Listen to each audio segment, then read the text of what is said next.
dia, João Antônio, seja bem-vindo. Eu só marcar o João Antônio aqui. Bom, já está gravando, agora eu vou maximizar o nosso material, pessoal, tá? Nada muito denso, apenas alguns itens só de definição. Deixa eu só... Tela inteira. Bom dia, João, seja bem-vindo, prazer em te ter conosco. Deixa eu botar aqui, compartilhar, maravilha. Então, pessoal, esse material que eu estou colocando aqui, uns 2 ou 3 slides, eu não botei na nossa sala, mas depois eu coloco ali, tá? Então, é só para a gente poder diferenciar. Deixa eu desligar aqui, pessoal. Só poder diferenciar aqui. Esse aqui são 2 autores, tá? É o professor doutor Adroaldo Gaia e a professora Lisiane Torres, são doutores na área da pedagogia do esporte da Universidade Federal do Rio Grande do Sul. Então, um referencial bom aí para a gente ter da onde a gente está tirando, né? Eles são 2 doutores na área da pedagogia do esporte e eles diferenciaram... tá demorando para... eles diferenciaram para a gente uma coisa que a gente tem que entender, como coordenador dos Jogos do Monteiro, você tem que saber. A nossa visão de esporte, uma visão de esporte plural, ou seja, o esporte, ele, de acordo com o ambiente que ele se coloca, ele pode ter uma forma e princípios, valores e situações de ações diferentes. Então, na escola, a gente vai ter uma forma de lidar com o esporte, numa equipe profissional vamos ter outra forma de lidar, no nosso esportezinho ali, por exemplo, no condomínio, que eu vou bater uma bola com meus amigos, eu vou me partir de uma outra forma. Então, o esporte, ele não é igual em todos os espaços onde a gente se encontra. Então, esses 2 autores dizem que o esporte, ele é polimorfo, porque ele pode ser feito de várias formas, ele é polissêmico, porque ele tem distintos sentidos para cada modalidade. Então, um exemplo muito claro, o esporte de alto rendimento, aquele que a gente assiste na televisão, jogos entre Grêmio e Internacional, é um esporte onde o objetivo principal é o resultado, é um esporte profissional, né? Então, ali os caras estão ali como profissão. Já o esporte lá do condomínio, o esporte a gente vai ali para bater uma bola, se divertir com os amigos, se integrar. Então, os 2 são esporte, mas os 2 têm formas diferentes e sentidos diferentes.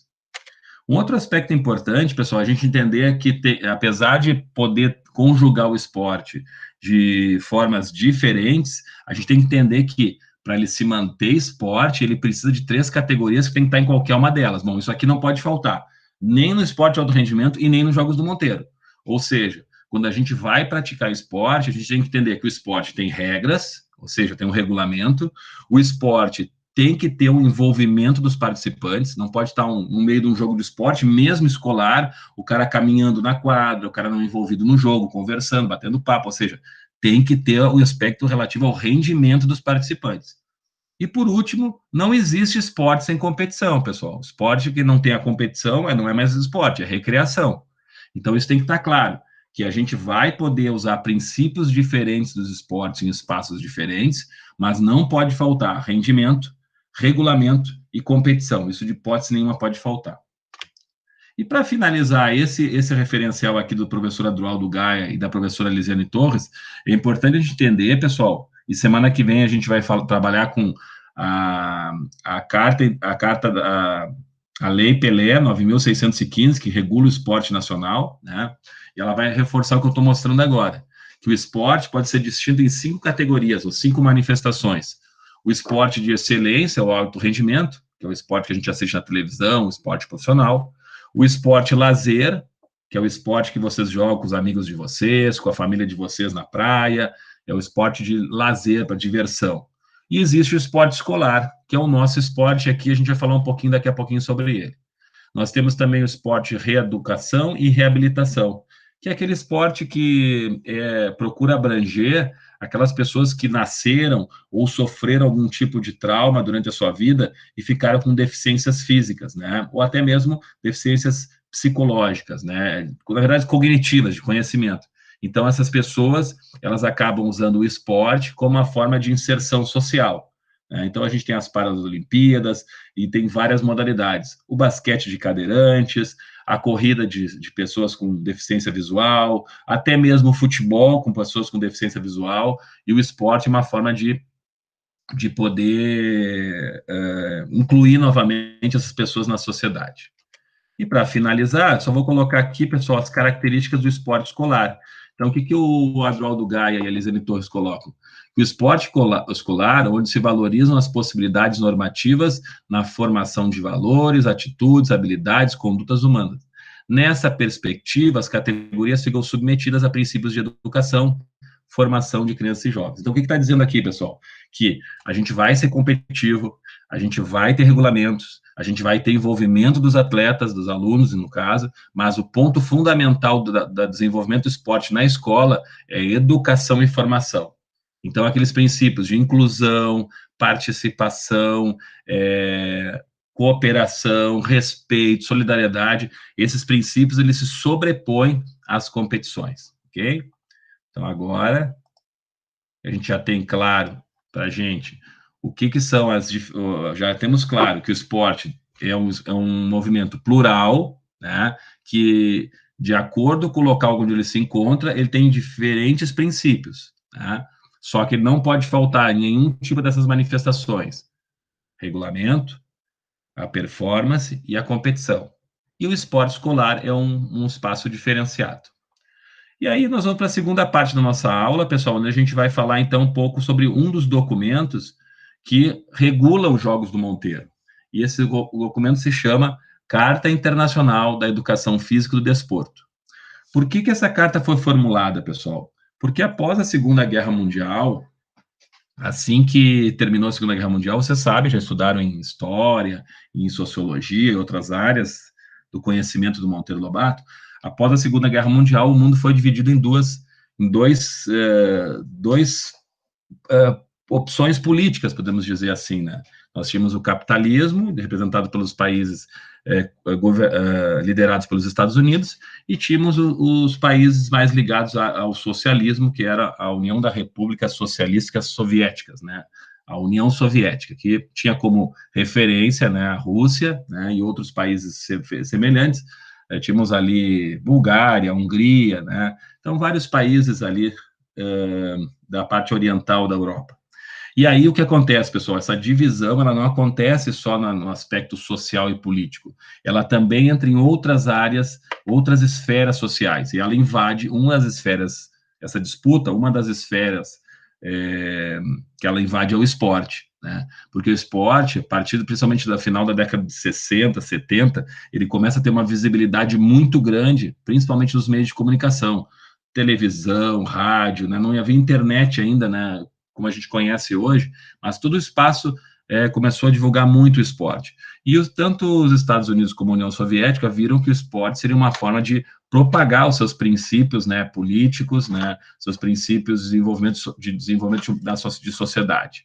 E aí eles invadem o esporte, essa disputa, só que essa disputa se torna uma disputa de guerra, né? Ou seja, o esporte se transforma numa modalidade de guerra, onde a ideia é destruir o adversário, a ideia é mostrar-se superior ao adversário, e, a partir daí, se desenvolve uma série de desvios de conduta, porque tanto os Estados Unidos como a União Soviética começam a desenvolver, na parte, né, de bioquímica e fisiológica, uma série de referenciais relativos à melhora da performance do atleta através da utilização de substâncias ilícitas, que aumentam a potência, aumentam a velocidade, aumentam a força, mas isso vai contra os princípios do esporte. Bom, aí o esporte, na década de 60 e 70, se torna uma guerra, e isso se transfere não só para o alto rendimento, como nas escolas, né? Então, o processo seletivo de só os mais competentes, os mais habilidosos podiam participar, a exclusão daqueles menos participativos, a agressão durante os jogos, né? Então, lá no final da década de 70, em 1978, a Unesco, que é um órgão ligado à ONU, se dá conta disso. Opa, isso aqui, o esporte não está ajudando em nada em relação ao desenvolvimento humano. E aí, então, eles desenvolvem essa carta, que é uma carta que foi elaborada entre os membros da ONU, que pudesse resgatar os princípios fundamentais do esporte, porque o esporte ele é uma manifestação cultural que tem como objetivo desenvolver os seres humanos através da prática, e não piorar os seres humanos através da prática. Então, vocês vão ver, pessoal, que essa carta, quando a gente falar semana que vem da Lei Pelé, muitas coisas que estão colocadas aqui são depois incorporadas à Lei Pelé. Aí vocês poderiam perguntar, mas professor, qual a diferença da Lei Pelé para a Carta Internacional da Educação Física e do Desporto? é que a Carta Internacional da Educação Física e do Desporto, pessoal, ela é uma carta recomendativa, ela não é uma carta legislativa. O que está aqui não é obrigatório a ser utilizado, é uma recomendação pedagógica, uma recomendação para qualificar os espaços, mas ninguém é obrigado a aplicar. Com o tempo, vocês vão ver na semana que vem, quando a gente fala da Lei Pelé, vocês vão ver que quando se desenvolve essa lei do Brasil em 1998, se utiliza esses referenciais para estruturar, e sim, uma lei. Então, muito que está aqui, lá em 78, não era lei no Brasil, mas a partir de 98, a partir do desenvolvimento da Lei Pelé, que vamos falar semana que vem, vocês vão ver que muitos itens que estão de recomendação na Carta Internacional estão na Lei Pelé. Vocês podem perguntar, mas professor, eu estou vendo ali que está lá embaixo, Carta Internacional da Educação Física e do Desporto, fala 1978, 1991 e 2015. Por que isso? Porque essa carta, ela vai se desenvolvendo, pessoal, a partir de um período de tempo, né? Então, as coisas vão mudando, na sociedade vai aparecendo outras demandas. Então, essa carta, ela foi desenvolvida em 78, né? Então, aí, 42 anos atrás. Em 91, ela foi revista, e 2015 foi a última atualização dela. Então, o que ela tem como princípios, pessoal? Ela tem princípios e valores que devem nortear as ações dos participantes do esporte, e a partir daí ela reconhece, então, que o esporte, ele é um patrimônio imaterial da humanidade, ou seja, ele tem uma ascendência no meio social muito significativa. Então, a primeira coisa que os autores dessa carta trazem é dizer assim, olha, pessoal, o esporte tem uma incidência sobre o comportamento, sobre as ações dos seres humanos muito significativa. Então, a gente tem que estar de olho nisso, temos que levar a sério os acontecimentos esportivos, né? Ele também reconhece que o esporte, através de uma série de pesquisas em diferentes áreas da ciência do esporte, ela traz benefícios para a saúde dos indivíduos, ela possibilita, e aí está bem claro aqui, isso é um dos itens que a gente usa para os Jogos do Monteiro, trabalha o protagonismo juvenil, ou seja, dentro da escola, utilizando o esporte, a gente pode fazer com que vocês desenvolvam várias habilidades, as habilidades de liderança, as habilidades de organização, as habilidades de empatia. Olha quantas habilidades vocês, como coordenadores dos Jogos do Monteiro, vão poder desenvolver durante o ano que vem nesses jogos, né? Então, quantas habilidades? Vocês vão ter que programar a organização de dança, vocês vão ter que organizar o cronograma de quem vai coordenar cada quadro em cada momento. Olha quantas habilidades, então, o esporte pode propiciar através de um evento. Outro aspecto importante, aspectos relativos às relações dos seres humanos, né? A reconciliação, né? E a paz, e que são situações que estão ligadas basicamente às ações entre os indivíduos, né? Daqui a pouco, quem sabe, né? Aí nos jogos, alguém teve um desentendimento com alguém dentro da escola durante um período, e quando vê, tá no mesmo time dos Jogos do Monteiro, bom, vão trabalhar junto, vão continuar brigando, como é que vai ser? Então, uma forma também de reconciliação das relações através do esporte, esse é um dos objetivos fundamentais. Só mais 3 slidezinhos aí, pessoal. Bom, outro aspecto importante é que, como eu comentei anteriormente com vocês, lá na década de 70, havia uma discriminação e uma exclusão daqueles menos aptos, ou aqueles que menos treinavam, ou tinham tempo para se preparar para o esporte. Então, quem não tinha aptidão era totalmente excluído. E se dizia na época, se tinha um lema, olha, não dá para o esporte, vai para o estudo. Né? Então, começava a praticar, não apresentava alguma habilidade, vai estudar porque tu não tem condições de praticar esporte. Quando, na realidade, isso não se faz verdadeiro, né? O esporte não tem espaço para todos que têm interesse em desenvolver as suas habilidades. Basta oportunidade. Agora, se não derem oportunidade para a pessoa, já excluírem ela antes de começar, vocês imaginam como é que era esse processo, né? Então, através dessa possibilidade de inclusão de todos dentro do ambiente esportivo, se abre um leque muito maior de habilidades a serem desenvolvidas. Então, a gente consegue, aqui eu vou listar, eu acho que eu vou ficar por nesse slide mesmo, que aqui a gente já consegue desenvolver uma série de valores importantes aqui, e aí eu vou usar como link as nossas competições nos Jogos do Monteiro.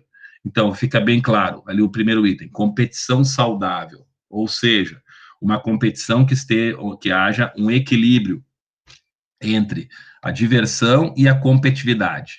Temos que deixar claro que competição, ela tem um equilíbrio de desenvolvimento. Se eu, porventura, começar a ter condutas exacerbadas, xingando os meus colegas, reclamando o tempo do juiz, a minha competitividade sai do nível de equilíbrio e vai para o que a gente chama de hipercompetitividade, que é a busca da vitória a qualquer custo. Então, eu vou ficar lá pressionando o juiz, eu vou ficar lá dando pontapé nos outros colegas, eu vou ficar lá provocando eles para desestabilizá-los emocionalmente, e aí eu saio da competitividade e vou para a hipercompetitividade. Isso não é isso que nós queremos. Nós queremos disputar jogos e que vença a equipe que tiver maior competência técnica e tática, e não quem se mostrar mais forte fisicamente, quem se mostrar mais preparado para desestabilizar o adversário emocionalmente. Não, nossa disputa é esportiva.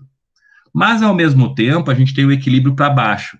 Se a gente começa durante um jogo de competição, a não estar atento ao jogo, está lá preocupado em atender o celular durante a partida, está preocupado em aparecer para quem está jogando, não está concentrado no jogo, aí a gente sai do nível de equilíbrio de competitividade para um nível abaixo, que é o nível recreacional, e não é isso que a gente quer. Então a gente quer uma competição que haja um equilíbrio, ou seja, uma competição saudável, que não seja nem hipercompetitiva e que não seja recreação. E esse time, pessoal, é o que a gente vai ter que trabalhar muito nas nossas aulas no ano que vem, para a gente achar esse time e poder transferir para os jogos do Monteiro. Em seguida, fala ali do jogo limpo, né?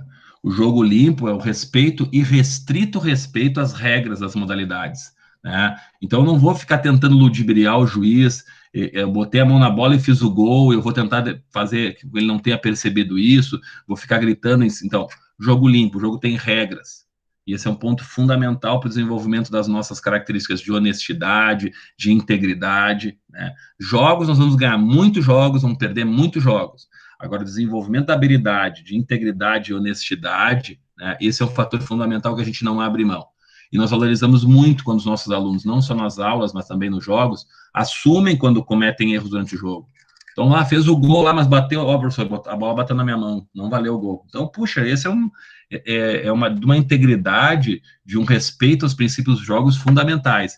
E a gente tem acompanhado em alguns jogos, algumas manifestações nesse sentido, de ao invés de ficar pressionando os juízes, ajudar o juiz na arbitragem. Então, o jogador é um parceiro da arbitragem ali. É claro que é o juiz que toma as decisões, mas se os jogadores estiverem predispostos a auxiliar o juiz durante as partidas, acaba aquela situação ali o juiz está nos prejudicando, o juiz isso, o juiz aquilo. O juiz está ali para aplicar as regras do jogo, e não está ali para prejudicar ninguém. Ele, evidentemente, como os jogadores, ele também pode cometer erros. E a gente tem que dar liberdade para a gente conversar com os juízes, né? Então, olha, professor, eu observei uma coisa, chegou a ver isso, né? Daqui a pouco o juiz pode até rever a situação na sua cabeça, né? Dizer, puxa, deixa eu falar com o auxiliar que estava junto, para a gente comprovar isso. Ou ele pode dizer, não, eu tenho convicção do que eu marquei. Maravilha, respeito à arbitragem, vamos embora. Outro aspecto importante, pessoal, está relativo à igualdade, né? E aí vem aquela primeiro questionamento que eu falei lá no início da aula, que eu disse para vocês, professor, por que todos têm que participar ao mesmo tempo? Porque o esporte escolar, e aí voltamos para as diferentes manifestações do esporte, é um espaço de desenvolvimento da integridade dos indivíduos que estão desenvolvendo. Então, como é que alguém vai ampliar suas habilidades se joga menos tempo que os outros?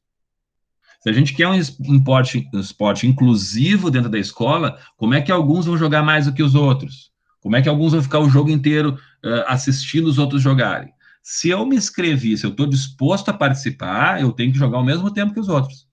E isso vale para todas as equipes, não é apenas para uma equipe. E isso a gente tem o cuidado, você já acompanha durante mais tempo os jogos, do coordenador de quadra está ali, olha, agora tem que trocar, para que todo mundo possa jogar. E aí que vem o quebra-cabeça de vocês, como coordenadores dos jogos, em procurar, pessoal, orientar em quadra num espaço de estratégia. Puxa, eu vou sair jogando com o meu time mais forte. Não, eu vou sair com o meu time mais iniciante, depois eu botar o meu time mais forte. Não, eu vou fazer 2 times equilibrados. Bom, esse é um quebra-cabeça que vocês vão ter que resolver durante o processo dos jogos. Tá? E para finalizar aqui, pessoal, outro item que eu acho que é fundamental, o respeito, né? O respeito a si próprio, aos demais, né? Então, não enxergar as outras equipes como inimigos, como pessoas a serem destruídas, aniquiladas, não, mas como parceiros, porque a gente precisa, deixa eu já voltar para lá, voltar para a sala de aula. Porque a gente precisa dos outros para crescer, pessoal. A gente tem que entender, pessoal, isso eu acho que é fundamental. Deixa eu parar aqui. A gente tem que entender que os outros, eles são parceiros fundamentais para a gente poder melhorar. Eu só evoluo através do outro. Então, eu não preciso destruir o outro. Se eu sei que o meu time está muito mais forte, eu não preciso ganhar o jogo de 20-0. Eu posso ganhar de 2, 3, 4-0, que vai ser o suficiente. E isso, quando vocês forem coordenadores dos jogos, vocês já conseguem perceber de saída, né? Eu trabalho já com futsal, já ano que vem faço 30 anos. E quando eu vejo que o meu time está muito mais forte nos jogos das escolinhas, eu já dou uma aliviada, porque não tem sentido um jogo que termina 15-0, 16-0. Nem quem dá a goleada evolui, e nem quem sofre a goleada ganha algum benefício em cima disso. Então, acho que ter essa percepção, pessoal, que o adversário ele é fundamental para a gente crescer, isso é ótimo. Eu vejo alguns alunos às vezes assim, tomara que o time dele esteja fraco. Eu penso o contrário, tomara que eles estejam fortes, porque quanto mais forte eles estiverem, melhor a gente vai poder, a nossa vitória vai ter muito mais sabor.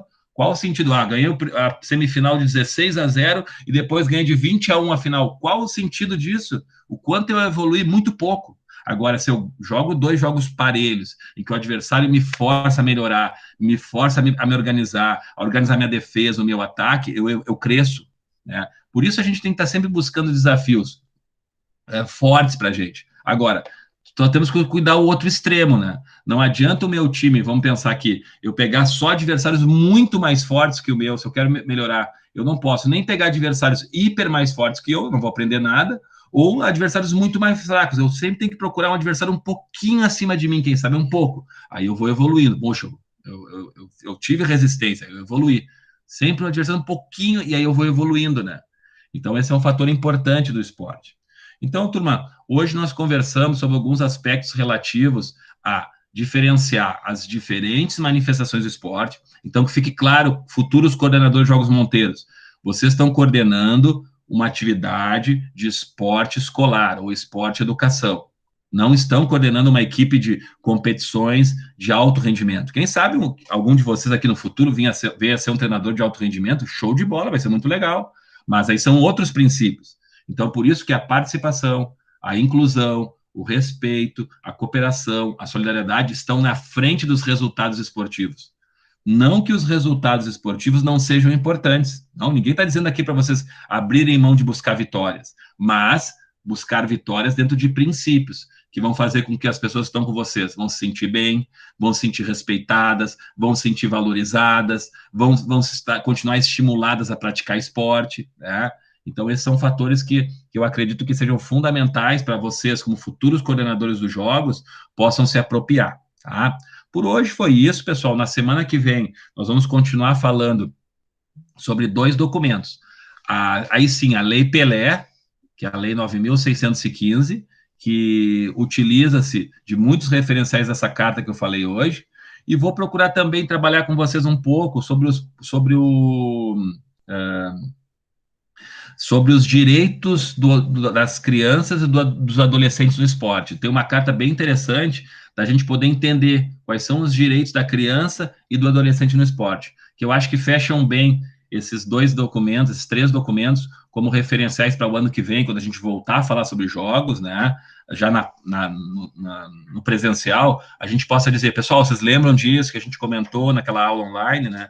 Então, na semana que vem, a gente vai fechar essas 2 aulas que eu sempre faço com o segundo ano, mesmo no presencial, sobre princípios importantes dos jogos. Isso facilita muito o nosso entendimento depois para as nossas conversas no dia a dia, tá? Então, ficamos combinados, pessoal, para a semana que vem falar sobre a Lei Pelé, né, que regula o esporte nacional, e falar sobre a carta relativa aos direitos da criança e dos jovens no esporte. Eu acho que isso vai nos dar uma base bem boa para a gente, o ano que vem, poder voltar a falar. E depois, na outra semana, a gente retoma aquelas atividades práticas com os professores, né, que vão continuar aqui trabalhando com atividades diferentes, práticas corporais, ok? Bom, turma, queria mais uma vez agradecer a presença de todos. Deixa eu ver se entrou alguém que eu não marquei aqui, pessoal. Só um minutinho, por favor. Deixa eu só dar uma... Eu vi que a Laura entrou aqui, deixa eu marcar a Laura.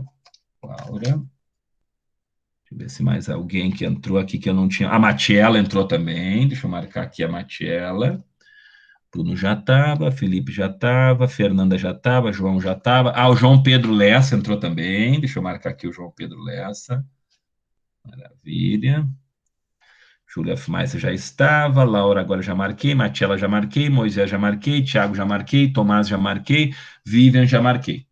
Bom, turma, então, queria agradecer muito a presença de todos, né? Acordaram cedinho aí para a gente falar um pouquinho sobre os Jogos do Monteiro. Espero que essas informações possam ajudar vocês na nossa caminhada para o ano que vem. Tenho certeza que nós vamos ter jogos ano que vem. E aí, a Ana Luísa também entrou. Peraí, Ana Luísa, deixa eu marcar aqui, é Frank, maravilha. E aí a gente poder, ano que vem, falar um pouquinho mais sobre isso e a gente poder evoluir um pouquinho mais sobre aspectos relativos a atividades, tá bem? Bom, por hoje era isso, pessoal. Quero agradecer de novo a participação de todos. Na semana que vem a gente se vê de novo para falar um pouquinho mais sobre jogos do Monteiro, tá bom? Certo? Então, grande abraço para todos aí, pessoal. Semana que vem nos vemos novamente. Grande abraço. Falou, Daniel. Valeu, Bruno. Obrigado pela presença aí. Grande abraço. Valeu, Aninha. Valeu, Felipe. Tchau. Tchau, tchau, Ana. Valeu, pessoal.